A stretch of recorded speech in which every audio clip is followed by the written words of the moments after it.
Bien, buenos días a todos. Si son tan amables de ir tomando asiento. Vamos a dar comienzo una semana más y en este martes a un nuevo desayuno informativo organizado por Nueva Economía Forum, Tribuna Mediterránea, que bajo el patrocinio de Bankia nos ofrece la posibilidad y en la mañana de hoy de contar como ponente principal con don Manuel Alcaraz, conseller de Transparencia, Responsabilidad Social, Participación y Cooperación del Gobierno valenciano. Saben los habituales de estos desayunos, la dinámica en la que, una vez acabada la ponencia de don Manuel Alcaraz, podrán, si lo desean, formular preguntas. Mientras tanto, también, y como es habitual en estos días y en estas mañanas, don Manuel Alcaraz es presentado en el día de hoy por la vicepresidenta del Consejo, doña Mónica Oltra, a la cual ya es un placer ceder este estrado y el turno de palabra.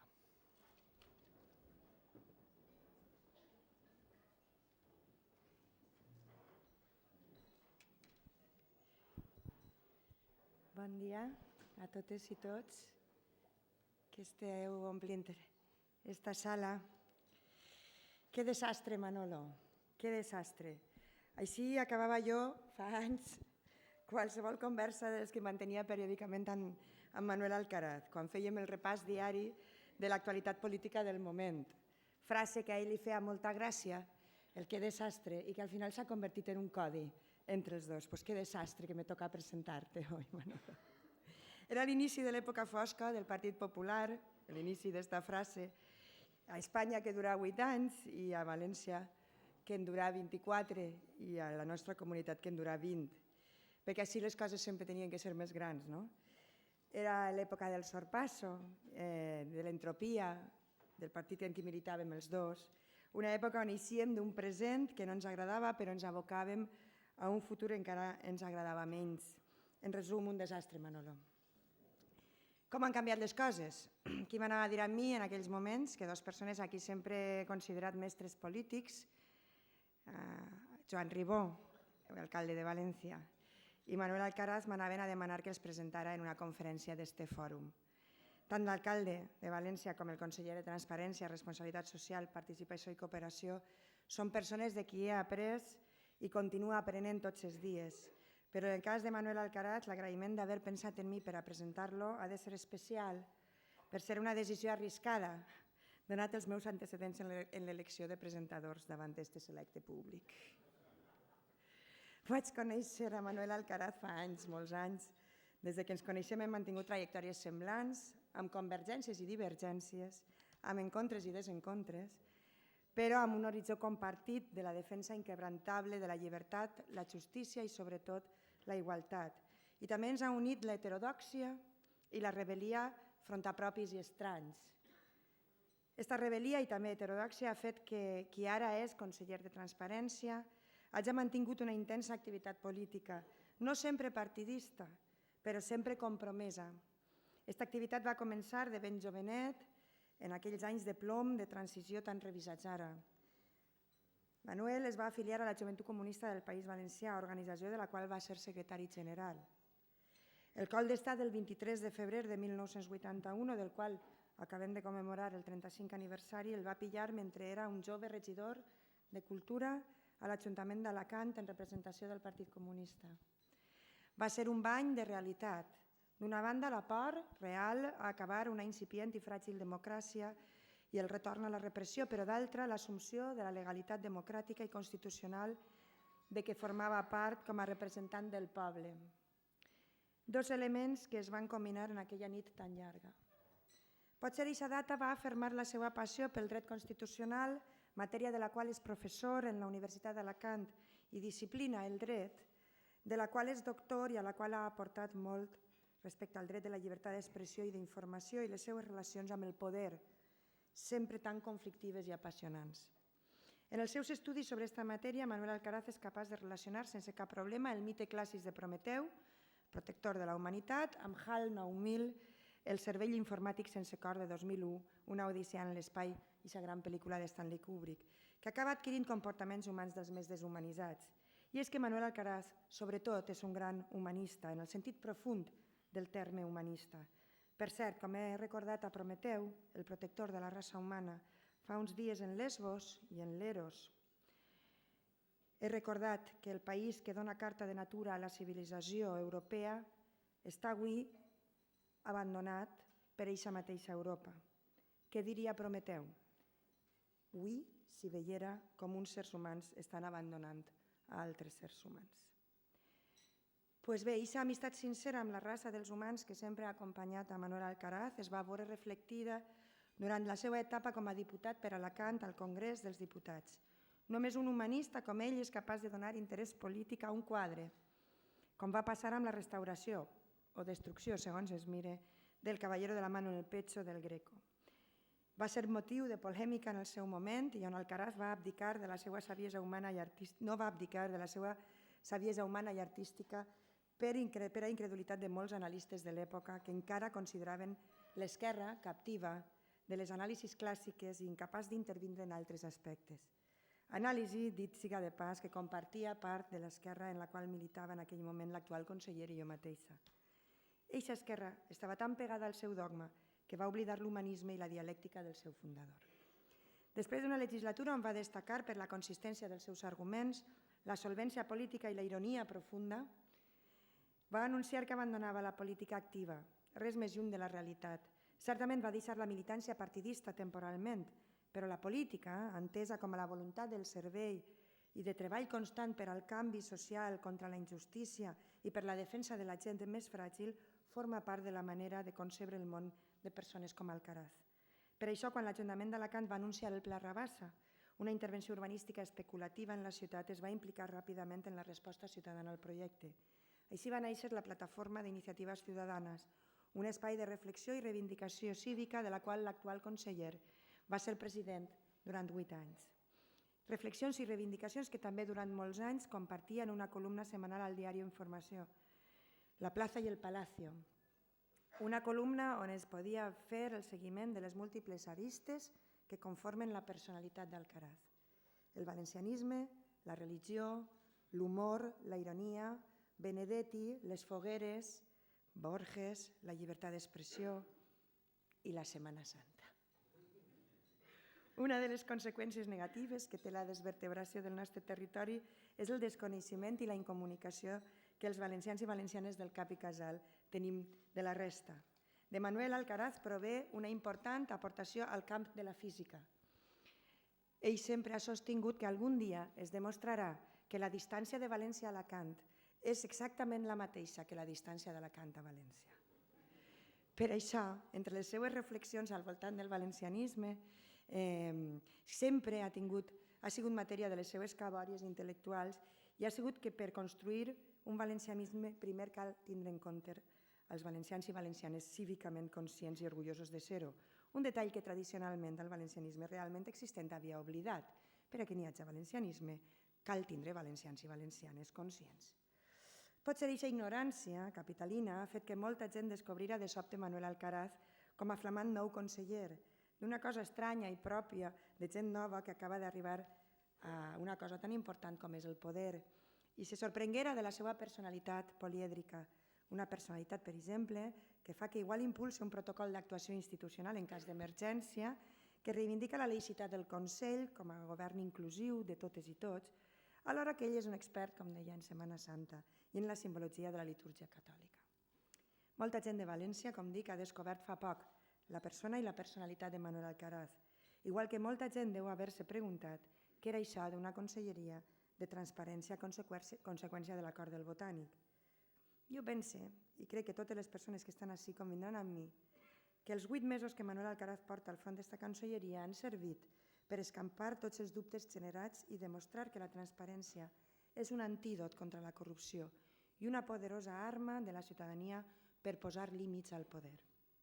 La vida política i també la personal de Manuel i la meua solen ser frenètiques, tant que de vegades deixem de banda les coses importants per centrar-nos en les urgents. I les importants són les que ens uneixen, els que ens fan vibrar i ens recorden qui som i per què ens estimem. Les que ens permeten dir-nos les veritats a la cara, sabent que la cara de la persona amiga les entendrà, perquè la gent que s'estima és la que es diu la veritat a la cara.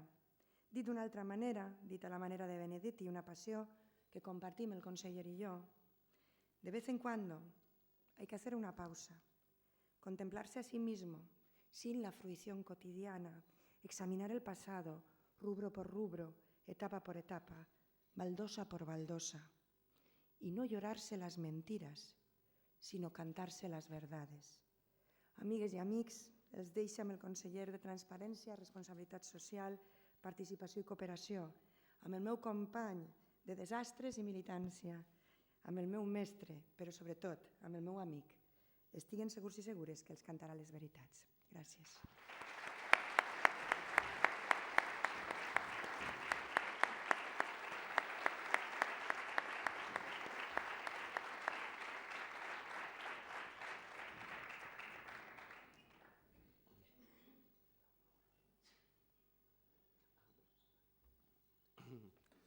Bon dia, buenos días, consellers, alcalde de Valencia, president de les Corts, autoridades. Emmanuel, en representación de Bankia, muchas gracias al Fórum Europa por esta invitación, a Vicente Orgaz también por la presentación, como no, entrañable, amiga, emocionante intervención, la de Mónica Oltra. Ser presentado así supone sumergirse en la memoria, con todos los peligros que ello tiene, quizás el más complicado de los laberintos, y saberse incapaz de incumplir las expectativas que se abren con una presentación de este nivel. Si es verdad que algo aporté de magisterio a lo largo de mi vida política y así es reconocido por Mónica Oltra, es el momento públicamente de recordar que nada satisface más que ser superado por una magnífica alumna. Gracias, Mónica, con quien tanto queremos. Es costumbre en estas convocatorias que el conferenciante exponga un programa de acción estratégica poniendo el acento en cuestiones de gestión. Romperé esa tradición, no por capricho. La consejería que me honro en presidir aborda temáticas tan aparentemente dispares como transparencia, responsabilidad social, participación y cooperación. Su común denominador es la necesidad de introducir en la política valores éticos capaces de ser convertidos en acciones positivas, acciones comunitarias, porque no hay que reducir la ética a un papel reactivo ante las corruptelas, pero rebajar a la mera gestión sus objetivos sería equívoco. Por eso intentaré introducir la transparencia y la ética pública en un discurso más amplio, el discurso del cambio que el Gobierno al que pertenezco tiene el compromiso de desarrollar. La transparencia parece conformar el espíritu de una nueva época, de un buen gobierno que hoy está en la boca de todos. Bien está que así sea, pues expresa tanto una visión crítica con la realidad como la convicción de que las cosas pueden ser de otra manera, más luminosa. Sin embargo, tan aparente novedad hunde sus raíces en lo mejor de la cultura europea. A los efectos del buen y del mal gobierno se dedican los magníficos frescos del Palazzo Comunale de Siena, pintados por Lorenzetti en el siglo XIV.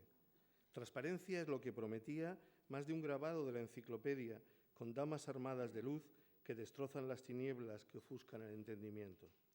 Y si tuviera que elegir una frase como lema de mi mandato, elegiría aquella del injustamente denostado Maquiavelo cuando constataba que lo más interesante de la política es apreciar las diferencias en las personas cuando están en la plaza y cuando están en el palacio. Quizá lo más importante de la cultura de la transparencia sea difuminar ese límite, afirmar que existe la plaza y que existe el palacio, que ambos merecen respeto, pero que las puertas y ventanas del palacio deben estar siempre abiertas, no tanto para facilitar la afición del entrometido, como para que en el palacio se respire con el aire fresco de las voces y los estímulos de la plaza.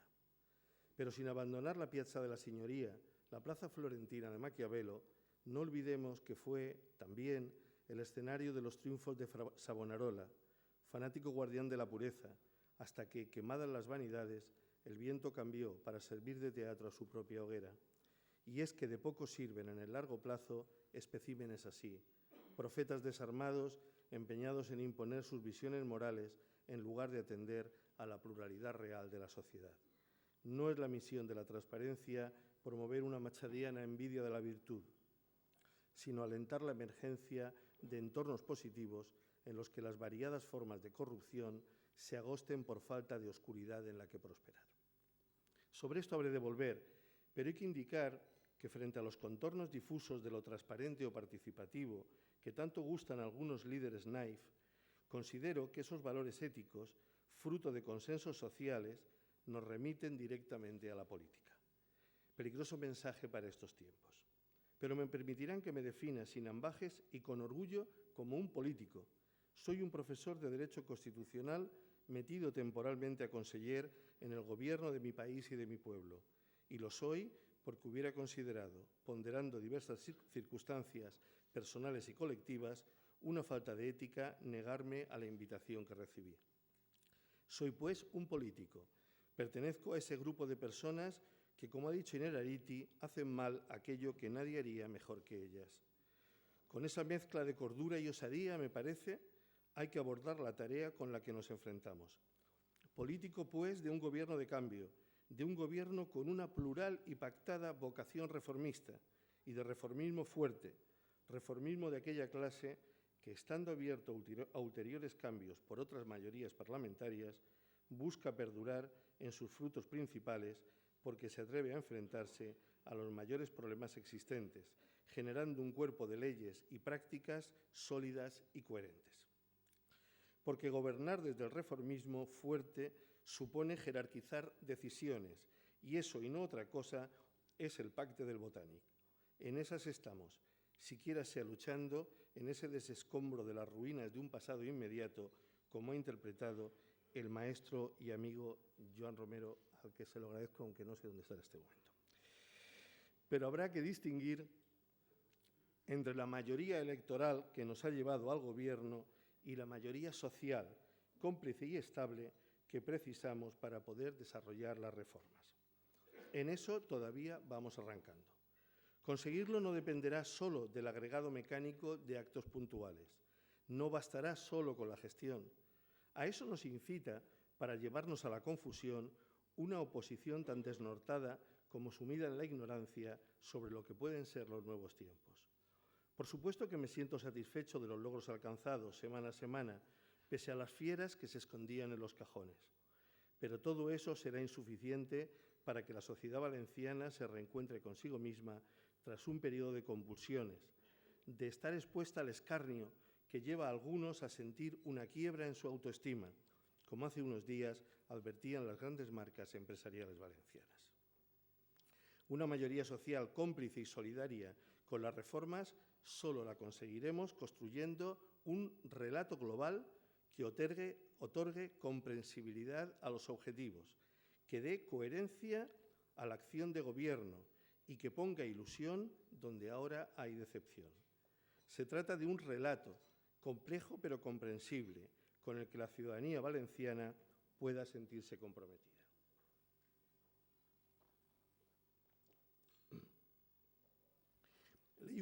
Leí una vez que la persona más famosa de la historia es Dios, pero que los domingos siguen sonando las campanas.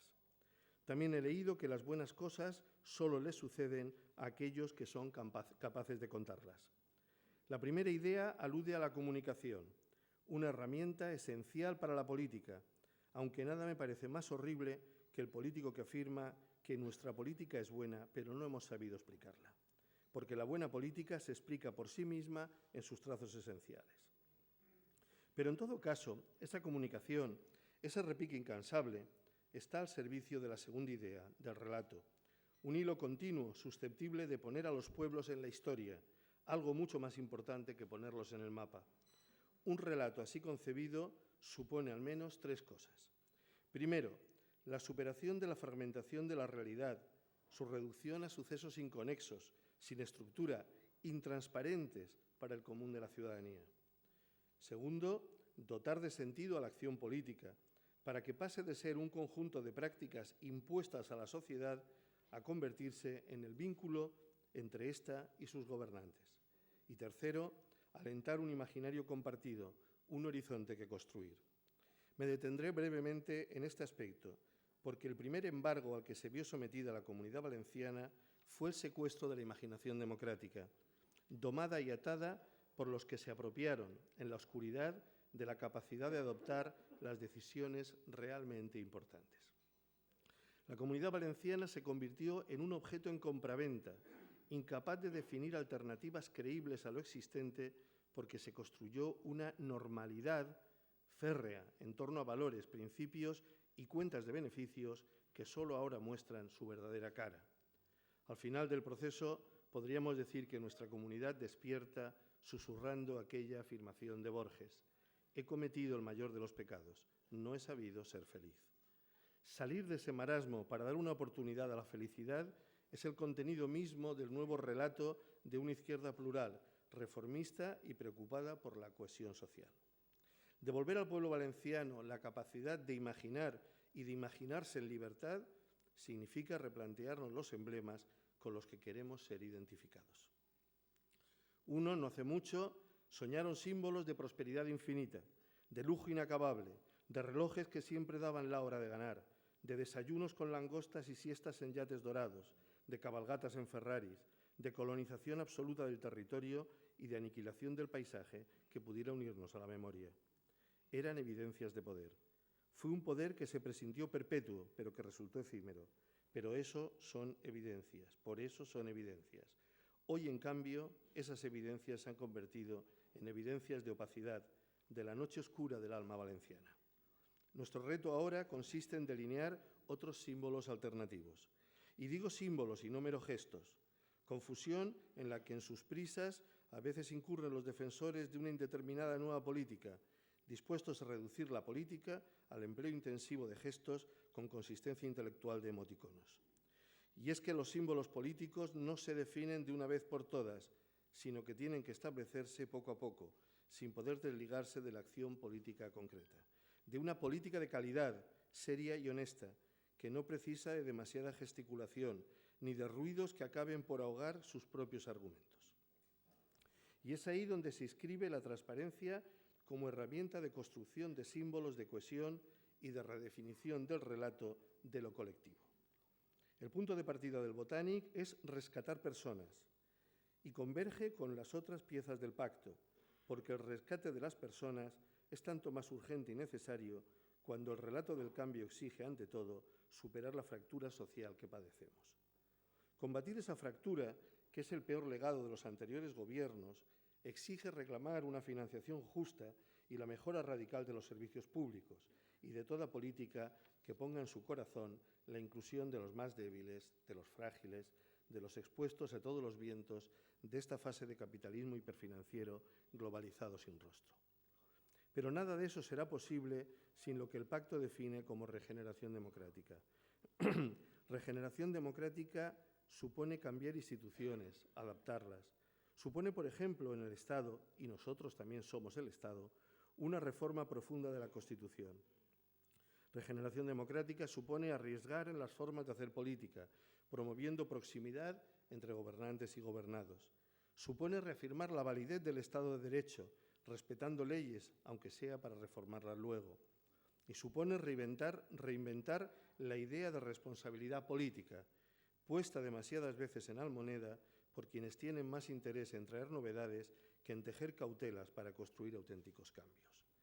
Regeneración democrática es descubrir nuevas maneras de gobernabilidad y estabilidad, admitiendo la normalidad del pluralismo y del acuerdo, porque los más necesitados de una buena y estable gobernación son los más humildes. Pero sobre todo la regeneración democrática exige de dos aspectos en los que me detendré, pues me parece son los dos pilares sobre los que habrá que edificar buena parte del nuevo relato de los valencianos y valencianas: la reconstrucción del Estado social y el combate enérgico contra la cultura de la sospecha. Cuando hablamos de la colonización de la Comunidad Valenciana por la corrupción, no podemos olvidar que en realidad la corrupción en gran medida ha sido la consecuencia económica y cultural de la capacidad del PP para instaurar un régimen global durante 20 años, en los que rigió de manera prepotente la administración autonómica, las diputaciones y la mayoría de grandes ciudades.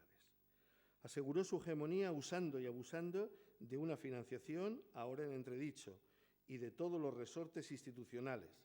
Sembró el país de clientelismo, excluyó sistemáticamente a los discrepantes y reedificó unas señas de identidad uniendo su versión estrecha del conservadurismo y de la valencianía con los más refulgentes y caros ejemplos de la hipermodernidad. Aprovechó el ciclo alcista de la economía apostando por un capitalismo de casino que proporcionaba beneficios con rapidez y generaba empleo de mala calidad y baja productividad, mientras las nuevas clases medias parecían el referente de inagotables dichas. Todo ello responde a la pregunta inquietante de por qué una buena parte de la ciudadanía siguió votando candidaturas sobre las que recaía la vehemente sospecha de tolerar o practicar la corrupción y el ostentoso despilfarro.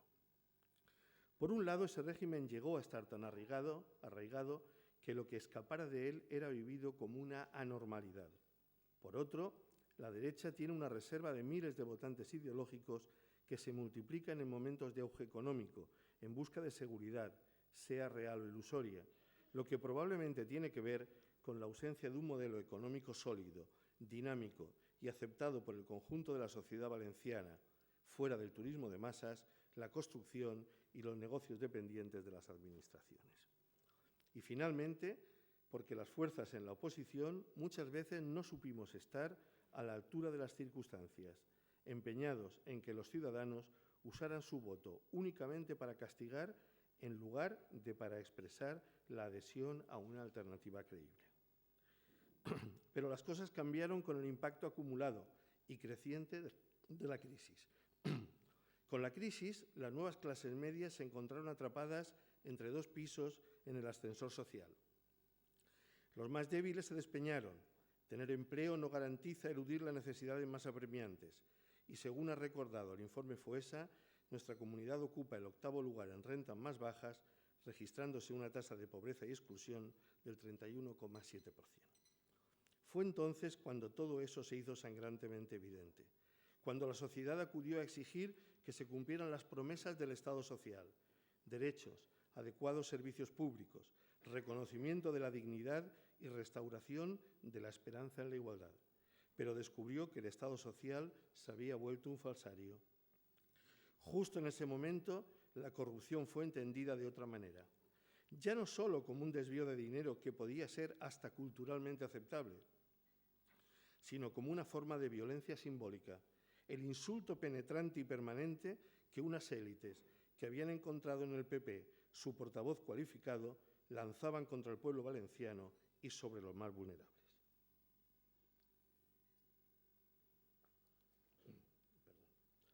Los grupos dirigentes que pudieron abandonaron al PP, a su suerte, y en cascada cientos de miles de ciudadanos señalaron a los culpables. Los demás partidos pudieron formular un discurso alternativo capaz de colmar un trozo de agujero negro que dejaba el ultraliberalismo conservador. Eso es lo que el PP de la Comunidad Valenciana aún no ha entendido, que la corrupción no es un fenómeno de manzanas podridas, de casos aislados. No ha entendido que fueron ellos, en su esplendor, los que propiciaron ese régimen que necesariamente traía una corrupción de gravedad extrema. Y aún no ha comprendido que no basta con seguir haciendo juegos con palabras de Plutarco para afirmar que la mujer del César ha de parecer decente y que en eso está, lavándose la cara.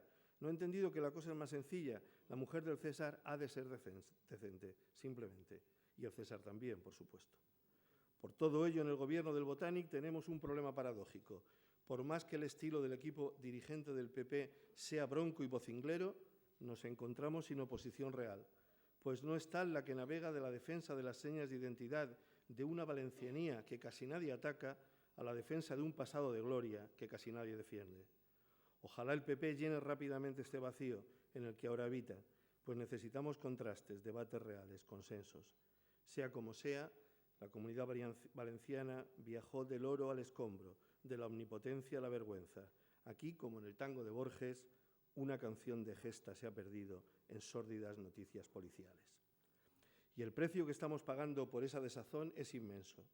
En otras partes también se ha instalado una cultura de la sospecha, pero en pocos sitios como aquí preside comportamientos que resbalan del escepticismo